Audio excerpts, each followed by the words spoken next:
This is video number 8 for bass players, and in this video we are going to learn to play number 6 through 9.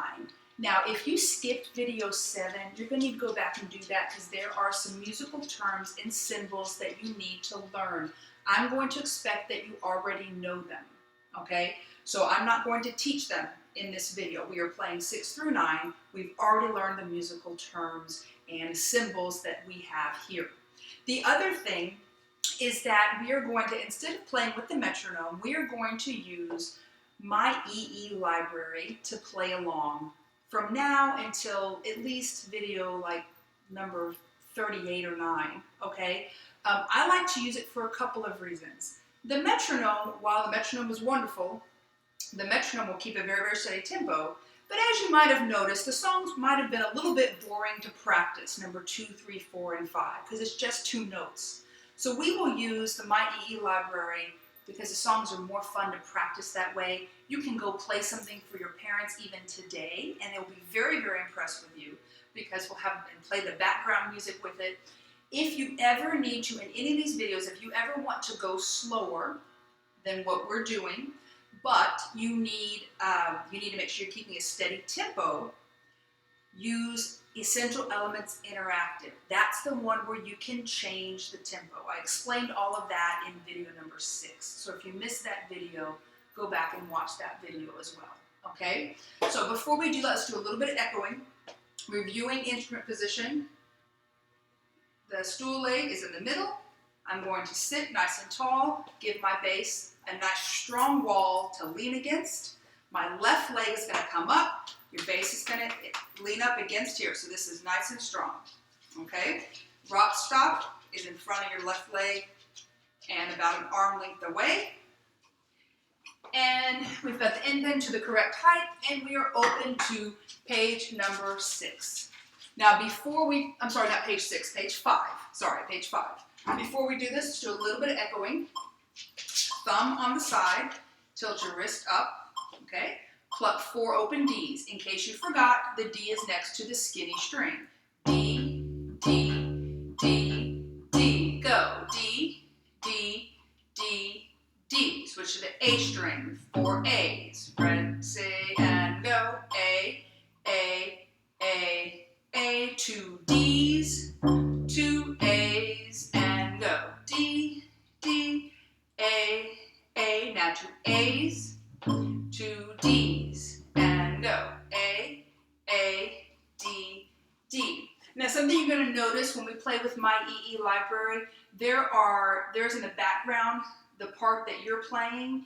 Here's the problem. For page 4 and 5 for you, what you're going to hear is that the A is higher than the D.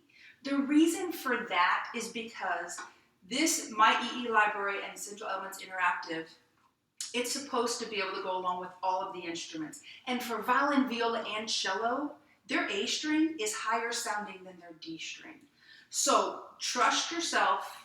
Don't go by what you hear. Go by what's happening. I'm supposed to be playing the D string for you is the higher note.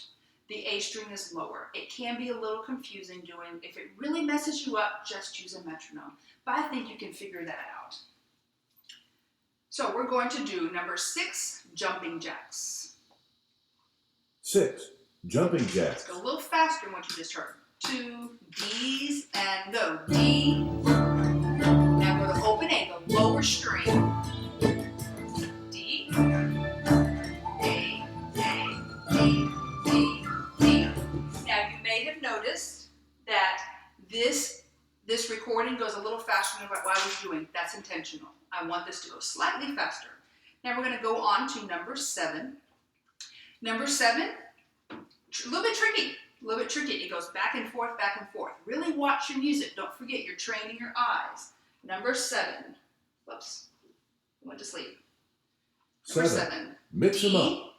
First. 1, 2, D, and go. D, A, D, rest. A, D, A, rest. D, A, D, A, D, D, D. This would be a good time to pause the video and fix number 7 before going on to number 8, because like I said, they get more complicated each time.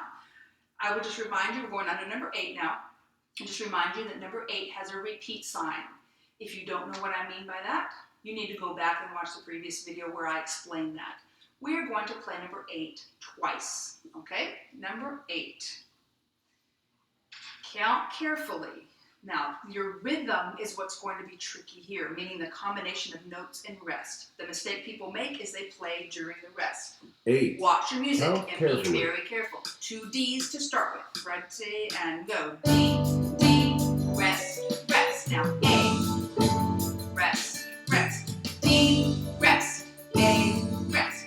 D, A, D, and repeat. D, D, rest, rest. Now A, rest, rest. D, rest, A, rest. D, A, D. Again, don't be confused by the recording. I'm singing your part to try to help out, but when you're practicing by yourself, remember the A that you're going to hear on the recording is higher pitched. It's still an A, it's just that your A is lower, okay? You will learn an A that is higher pitched, and you will learn that actually very soon. Number 8, if you messed up, pause the video at this moment and try it again. Practice it again. My guess is you might have messed up in measure 3. Okay, again, those measure 3s, they just get us. Now go on to number 9. Number 9. Measure 1s where people mess up on this. D, rest. A, rest. Don't forget the rest. You can't rest during the rest. Meaning you gotta still think. You're resting here, but you're not resting here. No sounds here, but think here. Number 9. 9. Starting on D. Essential Elements Quiz. D, Complete rest. the writing exercise A, in your book rest. before playing. 2, ready, and go. D, rest, A, rest. A, D, rest. A, D, rest, rest. D, A, D, repeat, beginning. D, rest. A, rest. A, D, rest. A, D, rest, rest. D, A, D, rest. Okay? So, for the next several days, I would say maybe 3 days or so, you should be practicing number 2 through 9. You need to practice things until you can't get them wrong. Don't practice till you get them right. That means that could be just an accident, happy accident that you got it right. Practice till you can't get it wrong, okay? And then move on to the next thing. And yes, your hands are going to get tired. You're going to get some little blisters. If that happens, take a little break, come back, okay? You will build up little calluses here. You will build up strength and endurance. If it hurts, go ahead and stop for a bit, then come back to it. You're going to have to do it in little chunks, like just a few minutes at a time, especially on bass, because this is a thicker string than anybody else has to pull. So give yourself a break and then come back to it and keep working and keep practicing.